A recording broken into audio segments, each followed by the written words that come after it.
We've always been told that marijuana was from the earth, that it helps with nausea, or that it makes you feel good. Cannabis only does good. It only does good because that's what everyone in the industry wants to think. I think it's a mistake to think that anything is a cure-all, that anything is a panacea. If we drink too much water, you can die from it. Everything in excess can be bad for you. When you hear about weed, you never think that it can kill you. But is that the new narrative? Yes. If it wasn't for marijuana, we wouldn't have CHS. If it wasn't for CHS, then my son wouldn't be dead. Brian Smith Jr. died when he was 17 of complications from CHS, cannabinoid hyperemesis syndrome. His mother, Regina, lives in Indianapolis, and I traveled to visit her and hear about Brian's story. I want Brian to be remembered for the person he was. He wasn't just the boy who died from CHS. He was my son. I know that this is your room and that you have a lot of photos and just memories in here of Brian. For you, what's so important about having photos like this up in the house? It just makes me feel like he's here. Yeah. Feel closer to him, and I like looking at all the memories because there's so many. Brian was the best kid. He was the lover. He took care of everyone. From what I was told, it was about 13 that he started smoking. I first noticed that Brian was sick. It was around April 7th. He called me and said, "Mom, I've been throwing up for a couple days and I can't stop." We were on our way to the emergency room. I think I stopped like 7 times for him to vomit. We got to the emergency room and I'm telling these people, like, you need to help my kid. They found that he was severely dehydrated, so dehydrated that his kidneys had started to shut down. His liver was failing. The doctor asked him if he had done any drugs. And I looked at him and I said, "You gotta be honest." So he told him that, yes, he smokes marijuana. And she said, "Does hot showers and baths help you?" And we kind of looked at each other like, whoa. And she said, "You have CHS." I'm like, what's that? And she said, cannabinoid hyperemesis syndrome. And it's caused from smoking marijuana. So if you ask a patient, do you smoke marijuana? Yes, I do. Do you take hot showers? Does that make it better? And if they have this, their eyes will light up. They'll go, "Hey doc, you know what I have. You must know what I have." I sat down with Dr. Joseph Habouche, who conducted one of the leading studies on CHS in a public hospital emergency department. So CHS, cannabinoid hyperemesis syndrome, it was first described in 2004. So what ends up happening is folks who have been consuming cannabis for many years start developing these weird symptoms of nausea, vomiting, abdominal pain.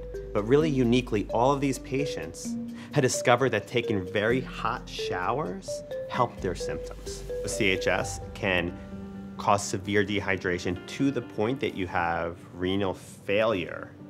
So he was admitted to the hospital to monitor his kidney functions. They gradually improved enough that he was released. The doctors told us to not smoke. The doctors recommended that Brian abstain from consuming cannabis, and he agreed to do so for 45 days. After that, he began to smoke again and did not experience major symptoms for 6 months, but that would soon change. October 23rd, I had woken up and Brian was sitting on the couch holding his stomach. And I said, "Bub, are you okay?" He started vomiting, so I called his doctor. And I said, "I feel like I'm watching my son slowly die." My son had lost so much weight, you could see every bone in his body. And he started grabbing his back. And he said, "My back hurts." And instantly I thought, his kidneys. So I called 911. Brian was laying on his side, facing the doorway. And he said, "Mom, I can't breathe." So I roll him over. And my son's eyes are open. And my son's not breathing. So I start doing CPR. I looked him in the eyes, and I knew he was gone. I knew. I could see. The paramedic come in there, and she said, it's not looking good. I said, please keep trying. Please. Just a little longer, please. That's my baby, just please. One of the paramedics walked out, and he didn't even have to tell me. I seen it in his face. And he said, I'm sorry. It's a heartbreaking story, and I feel so much for Brian and Regina and their whole family. I can't imagine that kind of loss. Renal failure can lead to other problems and eventually to death. Brian's autopsy did not come back for 5 months. So I opened it up, and it said dehydration due to CHS. And I cried because I have an answer now. I have something to fight for. If you think you've been experienced the symptoms of CHS, nausea, vomiting, abdominal pain that get better with hot showers, and you're someone who regularly consumes cannabis, see this as a warning sign. Every human body has an endocannabinoid system, which consists of a network of endocannabinoid receptors that are distributed throughout the body. It supports functions like memory, digestion, motor function, immune response, and more. The TRPV1 receptor is a specific receptor found on the skin and in some organs. It's turned on by cannabis, hot showers, and hot pepper. For patients with CHS, hot showers and hot peppers or capsaicin cream can help reduce symptoms. So this receptor is somehow important in this disease. We know that because the hot showers, 109 degrees Fahrenheit or higher temperature, turn on this receptor. And if you ask these patients, they're not taking warm showers, they're taking very hot showers.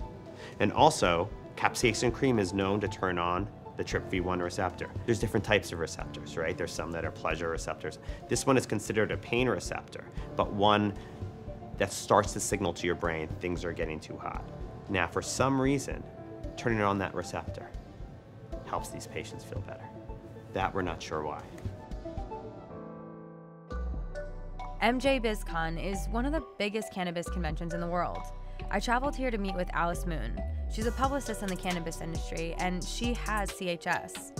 With this diagnosis, she's no longer able to consume cannabis, but still works amongst those who do on a daily basis. So I know at these conferences, a lot of what they do is they have these off-campus events, kind of like where we are now. But people here are smoking, so how does that affect you with CHS? I can't really enjoy the events, the after parties that have a lot of cannabis use. So right here it's open air. I can breathe right here. And now with CHS, any kind of environment like that really affects you. Affects me. And we are walking into a smoke-filled tent, and I gotta go. Yeah, it's just too much. Yeah, right? too much. Even too like much. This is gonna affect me. Okay, too much. In 2016, she started to feel the symptoms of CHS, and in 2018, she had her first major episode. For 14 days, all day, every day, I threw up. Non-stop. A small sip of water, I was throwing it up. I couldn't hold anything down. I went to urgent care twice, got IVs. I was, not throwing up when I had an IV in me, but then as soon as urgent care would release me, I go home and I'm throwing up. I thought I was gonna die. I was so frail. I couldn't even look at myself in the mirror. I was a skeleton, and it was just like, when is this gonna end? When am I gonna stop throwing up? It's a very helpless feeling to have cannabinoid hyperemesis syndrome. Do you think people that are even in that tent should be worried that this might just happen to them, like one morning when they wake up? I mean, this could happen to anyone. We don't know who it's gonna happen to, but I don't want anyone to stop using cannabis. I want them to be mindful, I want them to be aware of the symptoms. When I heard about Regina's son, Brian, I just started crying. This didn't have to happen. And it could have been me. It almost was me. CHS has destroyed my life. It took my son. It took my happiness. It took the mother that I used to be. My hope for the future with CHS is that we can get doctors to pay attention and to do the studies, because we don't know why certain people get it. And what we know is the near daily users are growing in number. So there are just over 11 million now. Previously, there were 8 million a few years ago. That's Americans who consume at least 20 days or more per month of cannabis.